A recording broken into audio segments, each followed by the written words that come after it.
नमस्कार साथियों, आपके अपने YouTube चैनल पर आप सभी का स्वागत है। आज की करंट अफेयर की सीरीज को आगे बढ़ाते हुए वीडियो शुरू करते हैं। अगर आपको वीडियो पसंद आए तो प्लीज वीडियो को लाइक जरूर करें और आपने अभी तक हमारे चैनल को सब्सक्राइब नहीं किया तो सब्सक्राइब जरूर करें। तो वीडियो शुरू करते हैं। राष्ट्रपति द्रौपदी मुर्मू ने क्रॉम्पटन को ऊर्जा संरक्षण 2023 के लिए पुरस्कार दिया। विस्तृत जानकारी देखते हैं।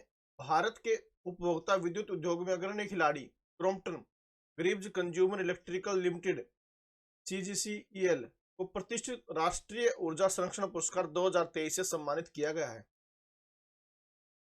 यह सम्मान भारत के राष्ट्रपति द्रौपदी मुर्मू और विद्युत मंत्रालय द्वारा प्रदान किया गया। राष्ट्रीय ऊर्जा संरक्षण दिवस के अवसर पर ऊर्जा दक्षता ब्यूरो BE द्वारा प्रतिनिधित्व किया गया है। यह सम्मान क्रॉम्पटन की ऊर्जा कुशल नवाचारों के प्रति प्रतिबद्धता को मजबूत करता है, जो इसके स्टोरेज वाटर हीटर के लिए वर्ष 2023 की सबसे ऊर्जा कुशल उपकरण श्रेणी में एक महत्वपूर्ण उपलब्धि को चिन्हित करता है। यानी कि भारत के उपभोक्ता विद्युत उद्योग में अग्रणी खिलाड़ी क्रॉम्पटन को यह पुरस्कार दिया गया है। किसको दिया गया है? Crompton Greaves consumer electricals limited को। तो किसके द्वारा दिया गया? ये राष्ट्रपति द्रौपदी मुर्मू और विद्युत मंत्रालय के द्वारा प्रदान किया गया है। नेक्स्ट क्वेश्चन देखते हैं। भारत सरकार ने 2023 में वैश्विक प्रभाव डालने वाले 10 असाधारण अक्षरों के वीडियो का अनावरण किया है। यानी कि पूरे साल के अंदर जो 10 महत्वपूर्ण जो अक्षर हुए क्या क्या है।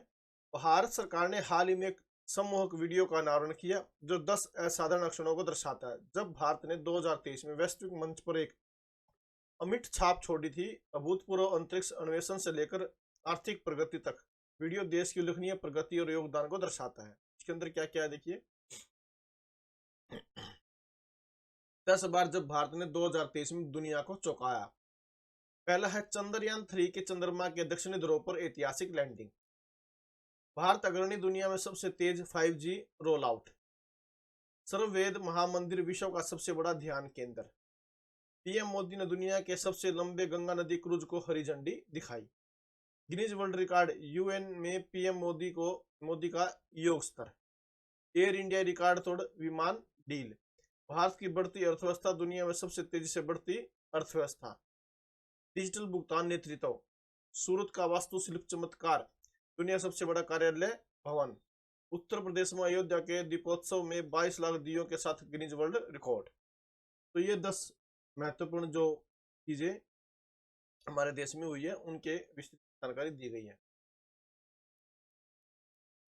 उसके बाद है CISC lieutenant general JP Mathew ने, किसने? JP मैथ्यू ने GSW NDA कार रैली को हरी झंडी दिखाई। तो GSW NDA कार रैली को हरी झंडी किसके द्वारा दी गई? JP मैथ्यू के द्वारा। Chief of integrated defence staff to chairman chief of staff committee lieutenant general JP Mathew ने नई दिल्ली में, कहां पर? नई दिल्ली में राष्ट्रीय समर स्मारक से GSW NDA कार रैली को हरी झंडी दिखाई। किसको दिखाई? GSW NDA कार रैली को। यह आयोजन राष्ट्रीय रक्षा अकादमी NDA के गौरवपूर्ण 75 वर्ष पूरे होने के उपलक्ष्य में किया गया। रक्षा मंत्रालय ने कहा कि यह कार रैली ऑपरेशन बदली की याद में शुरू किया गया है। यह अभियान 1954 में मेजर जनरल इनायत हबीबुल्लाह के नेतृत्व में हुआ था। मंत्रालय ने कहा कि कार रैली देहरादून से शुरू हो रही है और यह ग्वालियर, नासिक और मुंबई जैसे महत्वपूर्ण सैन्य अड्डों से गुजरेगी। यह कार रैली 6 दिन के भीतर 1800 किलोमीटर की यात्रा तय कर पुणे में राष्ट्रीय रक्षा अकादमी पहुंचेगी। तो जो रैली है कितने किलोमीटर सफर तय करेगी? 1800 किलोमीटर। तो अंत में कहां पर पहुंचेगी? ये पुणे में राष्ट्रीय रक्षा अकादमी में पहुंचेगी। केंद्रीय मंत्री श्री पीयूष गोयल ने NCDRC और सभी राज्य उपभोक्ता आयोगों के लिए ई जागृति पोर्टल और VC सुविधा का उद्घाटन किया। विस्तृत जानकारी देखते हैं। उपभोक्ता कार्य विभाग ने उपभोक्ता संरक्षण और शिकायत निवारण के लिए प्रौद्योगिकी का लाभ उठाने पर ध्यान केंद्रित करते हुए नई दिल्ली में राष्ट्रीय उपभोक्ता दिवस 2023 मनाया। तो राष्ट्रीय उपभोक्ता दिवस 2023 कहां पर मनाया गया? नई दिल्ली में मनाया गया। इस अवसर पर अपने उद्घाटन भाषण में केंद्रीय उपभोक्ता मामले, खाद्य और सार्वजनिक वितरण, कपड़ा और वाणिज्य एवं उद्योग मंत्री पीयूष गोयल ने इस तथ्य पर प्रकाश डाला कि ग्राहकों की संतुष्टि ही देश के विकास का मार्ग है। राष्ट्रीय उपभोक्ता दिवस 2023 के अवसर पर केंद्रीय उपभोक्ता मामले, खाद्य एवं सार्वजनिक वितरण, कपड़ा और वाणिज्य तथा उद्योग मंत्री श्री पीयूष गोयल ने निम्नलिखित जारी किया। क्या क्या चीज जारी की है? नंबर 1, उपभोक्ता आयोगों के लिए ई जागृति पोर्टल का उद्घाटन। सेकंड, एनसीडीआरसी में वीसी सुविधा का उद्घाटन किया।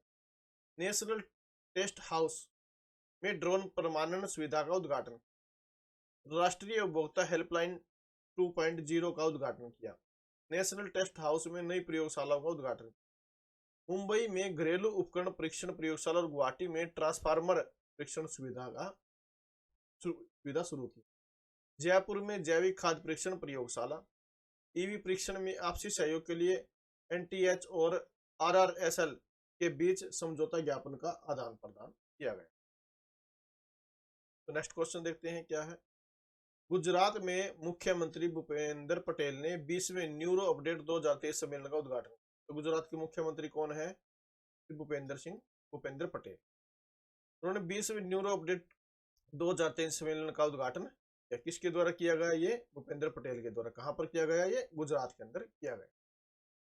गुजरात में मुख्यमंत्री भूपेंद्र पटेल ने अहमदाबाद में 20वें न्यूरो अपडेट 2023 सम्मेलन का उद्घाटन वाइब्रेंट गुजरात शिखर सम्मेलन और न्यूरोलॉजी सम्मेलन के अवसर पर मुख्यमंत्री ने कहा कि तत्कालीन मुख्यमंत्री और वर्तमान प्रधानमंत्री नरेंद्र मोदी ने गुजरात में समग्र विकास के लक्ष्य के साथ 20 साल पहले वाइब्रेंट गुजरात शिखर सम्मेलन की शुरुआत की थी।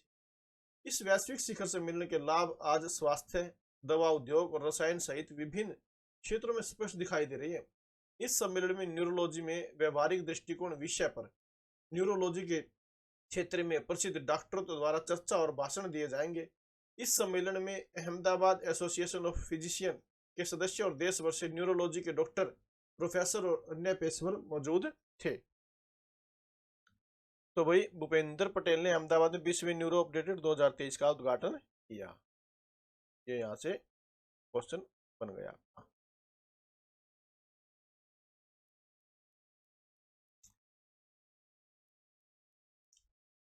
एसएचजी बैंकिंग सेवाओं के लिए आरएलएम और एसबीआई का समझौता। अरुणाचल प्रदेश में स्वयं सहायता समूह एसएचजी को सशक्त बनाने की दिशा में एक महत्वपूर्ण कदम में अरुणाचल राज्य ग्रामीण आजीविका मिशन ने भारतीय स्टेट बैंक एसबीआई के साथ एक रणनीतिक गठबंधन बनाया है। दोनों संस्थाओं के बीच हस्ताक्षरित समझौता ज्ञापन का उद्देश्य राज्य में कार्यरत एसएचजी को व्यापक बैंकिंग सेवाएं प्रदान करना है, यानी कि स्वयं सहायता समूह को सशक्त बनाना है।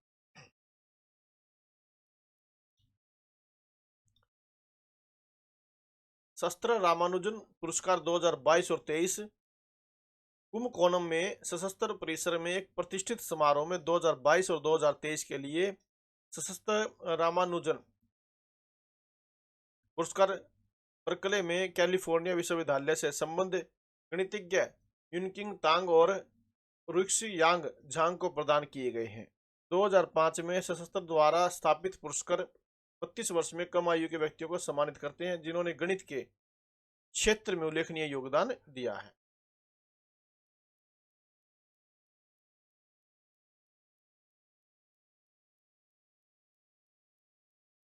आरबीआई ने बैंक स्तर पर शुरू की कार्ड टोकन सुविधा। तो कार्ड टोकन सुविधा शुरू की है आरबीआई ने।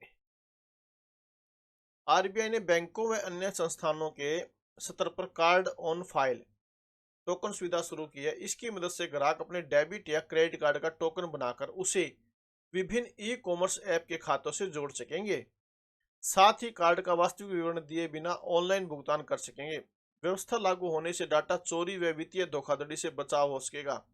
पेंशन फंड नियामक एवं विकास प्राधिकरण ने राष्ट्रीय पेंशन प्रणाली एनपीएस के ग्राहकों को यूपीआई क्यूआर कोड से सीधे अपना अंशदान जमा कराने की अनुमति दे दी है। इसका मकसद अंशदान प्रक्रिया को सरल बनाना है।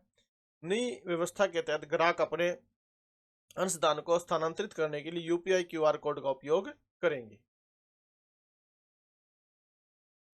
भारतीय रेलवे परिसंपत्तियों के राष्ट्रीय अकादमी का गति शक्ति विश्वविद्यालय में परिवर्तन।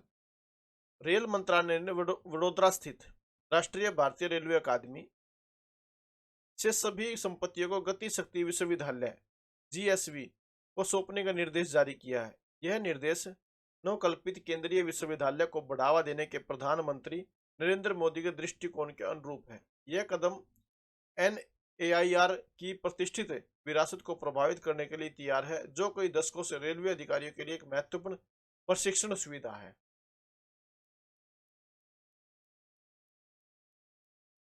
आरबीआई ने आर्थिक प्रेक्षकवर्ग का पूर्वानुमान लगाया। फाइनेंशियल ईयर 2024 जीडीपी वृद्धि 7.1%। भारतीय रिजर्व बैंक आरबीआई ने अपने dynamic stochastic general equilibrium model का उपयोग करते हुए भारत के आर्थिक प्रदर्शन के लिए अनुमान जारी किए हैं। पूर्वानुमान वित्तीय वर्ष 2023-24 के लिए 7.1% की वास्तविक जीडीपी वृद्धि का संकेत देता है, जो 7% के पिछले अनुमान से अधिक है, और अगले वित्तीय वर्ष 2024-25 में 6% की मंदी है।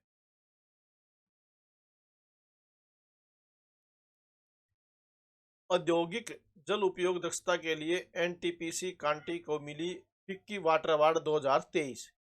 एनटीपीसी कांटी को औद्योगिक जल उपयोग दक्षता श्रेणी के तहत फिक्की जल पुरस्कार 2023 के 11वें संस्करण से सम्मानित किया गया है। यह प्रतिष्ठित सम्मान नई दिल्ली में फिक्की फेडरेशन हाउस में आयोजित भारत उद्योग जल कॉन्क्लेव के 9वें संस्करण के उद्घाटन समारोह के दौरान प्रदान किया गया है। आदित्य बिड़ला सन लाइफ ऑफ और आईडीएफसी फर्स्ट बैंक का वित्तीय समाधान पर सहयोग। अपनी सेवा पेशकशों को व्यापक बनाने और बाजार में अपनी उपस्थिति को मजबूत करने के लिए एक रणनीतिक कदम में आदित्य बिड़ला सन लाइफ इंश्योरेंस और आईडीएफसी फर्स्ट बैंक एक बैंक एसोसिएशन समझौते के माध्यम से एकजुट हुए हैं। इस सहयोग का उद्देश्य आईडीएफसी फर्स्ट बैंक के मजबूत वितरण नेटवर्क का लाभ उठाकर बैंक के व्यापक ग्राहक आधार को व्यापक बीमा समाधान प्रदान करना है। महिला क्रिकेट में भारत ने ऑस्ट्रेलिया को मुंबई में एकमात्र टेस्ट में 8 विकेट से हराया। भारतीय महिला क्रिकेट टीम ने ऑस्ट्रेलिया को एकमात्र क्रिकेट टेस्ट मैच में 8 विकेट से हरा दिया। महिला टेस्ट क्रिकेट में भारत ने इतिहास रचते हुए पहली बार ऑस्ट्रेलियाई टीम को हराया है। मुंबई में चौथे और अंतिम दिन भारत को जीत के लिए 75 रन का लक्ष्य मिला, जिसे टीम ने 2 विकेट खोकर हासिल किया। खेल मंत्रालय ने कई प्रावधानों का उल्लंघन करने पर नवनिर्वाचित भारतीय कुश्ती महासंघ को निलंबित किया है। खेल मंत्रालय ने कई प्रावधानों का उल्लंघन करने के कारण नवनिर्वाचित भारतीय कुश्ती महासंघ को निलंबित कर दिया है। सूत्रों के अनुसार खेल मंत्रालय ने महासंघ के नए अध्यक्ष संजय सिंह को कुश्ती के अंडर 15 और अंडर 20 आयु वर्ग की राष्ट्रीय प्रतियोगिता आयोजित करने की घोषणा के बाद निलंबित कर दिया। भारतीय कुश्ती महासंघ का अध्यक्ष चुने जाने के बाद संजय सिंह ने अंडर 15 और अंडर 20 आयु वर्ग के लिए राष्ट्रीय प्रतियोगिता उत्तर प्रदेश के गोंडा में आयोजित कराने की घोषणा की। सूत्रों के अनुसार मंत्रालय ने कहा कि यह घोषणा जल्दबाजी में की गई और प्रतियोगिता में भाग लेने वाले पहलवानों को इसकी कोई पूर्व सूचना नहीं दी गई। साथ ही भारतीय कुश्ती महासंघ के संविधान के प्रावधानों का पालन भी नहीं किया गया। मंत्रालय ने कहा कि ऐसे निर्णय महासंघ की कार्यकारी समिति लेती है, जिसके समक्ष इस प्रकार का एजेंडा विचार के लिए रखा जाना आवश्यक होता है। तो ये थे आज के करंट अफेयर के महत्वपूर्ण क्वेश्चंस। अगर आपको वीडियो पसंद आए तो प्लीज़ आप वीडियो को लाइक जरूर करें, अधिक से अधिक शेयर करें और चैनल को सब्सक्राइब जरूर करें। Thank you very much.